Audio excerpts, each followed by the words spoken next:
রাধে রাধে বন্ধুরা, তোমাদের সাথে আজকে কিন্তু ক্যান্ডির আলাপ করিয়ে দেবো। এটা কিন্তু আমার ঘরে নতুন সদস্য, না নতুন সদস্য বললে ভুল হবে। প্রায় 2-3 সপ্তাহ আগে ওকে আমি রেস্কিউ করেছিলাম। ও আমার ক্যান্ডি বাচ্চা, ও কিন্তু আমার রেস্কিউ বাচ্চা। আসলে জানো তো, পঞ্চমীর দিন, এইবার পুজো, এই পুজোর কথা বলছি তোমাদের, বেশি দিনের ঘটনা নয়। পঞ্চমীর দিন আমি যাচ্ছিলাম মিষ্টি কিনতে, তো দেখলাম মিষ্টির দোকানের পাশে একটা বাড়ির ফ্ল্যাটে, একটা বাড়ির জানলার নিচে হঠাৎ করে ক্যান্ডি বসে আছে। তখন কিন্তু আমি ওর নাম জানতাম না, ক্যান্ডি নামটা আমিই দিয়েছিলাম আর আমার মেয়ে মিলে দিয়েছিল। আমার ঘরে তো জানোই তোমরা, পম রয়েছে, বিস্কিট রয়েছে। তো ক্যান্ডিকে দেখে না আমার মনে হয়েছিল ও কোনো স্ট্রিট ডগ নয়, ও হয়তো কোনো বাড়ির কুকুর, বাড়ির পোষ্য, যে ভয়ে হয়তো পালিয়ে এসছে, তা না হলে হয়তো কেউ ওকে ছেড়ে দিয়ে গেছে। ভীষণ আতঙ্কে ছিল, সারা গায়ে নোংরা এবং জল ছেটানো। যে বাড়ির সামনে বসেছিল তারাও কিন্তু গরম জল ছেটাচ্ছিল। দেখে না আমি আর থাকতে পারিনি, অনেক কষ্ট করে 3-4 ঘন্টা ওর সাথে টাইম কাটিয়ে ওকে আমি রেস্কিউ করে বাড়িতে নিয়ে এসেছিলাম, মানে আমার ফ্ল্যাটে। কিন্তু ওকে রাখা আমার সম্ভব হয়নি, তাই দরকার ছিল একটা কিন্তু ভালো ঘরের। তো কাকে দেবো করে অনেক কষ্ট করে কিন্তু আমারই এক বন্ধুর ঘরে ওকে পাঠিয়েছি, কারণ আমার বন্ধুটির কদিন আগেই কিন্তু ওর বাচ্চা মারা গিয়েছিল। কিন্তু সবচেয়ে বড় কথা হলো, ক্যান্ডির সাথে থাকতে থাকতে বুঝেছি ও কিন্তু খুব অ্যাংরি বাচ্চা, রাগী বাচ্চা। জানি না সেই কারণে বাড়ির লোক ছেড়ে দিয়েছিল নাকি। তো ওর বাড়ি, ও এখন যার কাছে আছে, আমার বন্ধুটির কাছে, ওরা কিন্তু ট্রিটমেন্টের জন্য বাইরে গেছে, তাই আমার ফ্ল্যাটে কিন্তু ওকে 8-10 দিনের জন্য দিয়ে গেছে।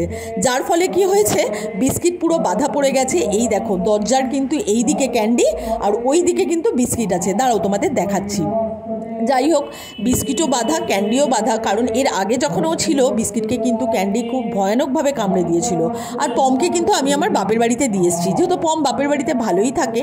বিস্কিটকে এখানে বেঁধে রেখেছি, বিস্কিটকে কখনো কখনো ছেড়ে দিই, কিন্তু আমি যেহেতু ক্যান্ডির সাথে এই দিকের ঘরে রয়েছি, এই দেখো, এটা কিন্তু ক্যান্ডিই কামড়ে দিয়েছিল বিস্কিটকে। আমি কিন্তু অনেক কষ্ট করে বিস্কিটের পাটা কিন্তু ঠিক করেছি, তোমাদের দেখাইনি। আসলে ওরা তো অবলা, বলো, একজনকে দেখলে হিংসা করবেই। আর মনে হয় ক্যান্ডি কিন্তু যে বাড়িতে ছিল সেই বাড়িতে মারাত্মকভাবে কিন্তু ওকে মারধর করা হতো, এবং ও না কোনো ছেলেদের সহ্য করতে পারে না। ছেলে কুকুর বলো, কোনো ছেলে মানুষ বলো, কেউ ওর সামনে যেতে গেলেই কিন্তু ও তার কাছে গজরে ওঠে, তাকে কামড়াতে যায়। ও কিন্তু আমাকে খুব ভালোভাবে অ্যাকসেপ্ট করেছিল। এই দেখো, দরজার এই দিকে আছে ক্যান্ডি আর এদিকে আছে হচ্ছে বিস্কিট। তো আমার মেয়ে যেহেতু চানে গেছে, তার জন্য ক্যান্ডিকে বেঁধে রেখেছি এদিকে, বিস্কিটকে বেঁধে রেখেছি ওদিকে। আমার মেয়ের সাথে রয়েছে বিস্কিট আর ক্যান্ডি থাকে আমার সাথে, কারণ ক্যান্ডি আমাকে দেখতে না পারলেও না আত্মসারে ও চিল্লাতে থাকে। যেহেতু ও এই কদিন আমার বন্ধুর কাছে ছিল, ও বন্ধুকেও দেখতে পাচ্ছে না, ভাবছে আমার ঘর কোথায় গেল। আমাকেও চিনেছে, যেহেতু ওকেই আমি রেস্কিউ করেছিলাম, রেস্কিউ করার পর 1 সপ্তাহ রেখেও ছিলাম। কিন্তু ওর রাগ হচ্ছে কিন্তু বিস্কিটকে দেখে, বিস্কিটের সামনে গেলে বিস্কিটকে, আর দেখো বিস্কুট কেমন ভয় পাচ্ছে। দরজাটা একটু খুলে রেখেছি তোমাদের সাথে শেয়ার করবো বলে, তার জন্য না আমি মাঝখানের দরজাটা দিয়ে রাখি। এর আগের বার বিস্কুটকে যেভাবে ক্যান্ডি কামড়েছিল, আমি ভীষণ ভয় পেয়েছিলাম। অন্য কোনো বাড়িতে হলে হয়তো ভীষণভাবে ওকে মারধর করতো।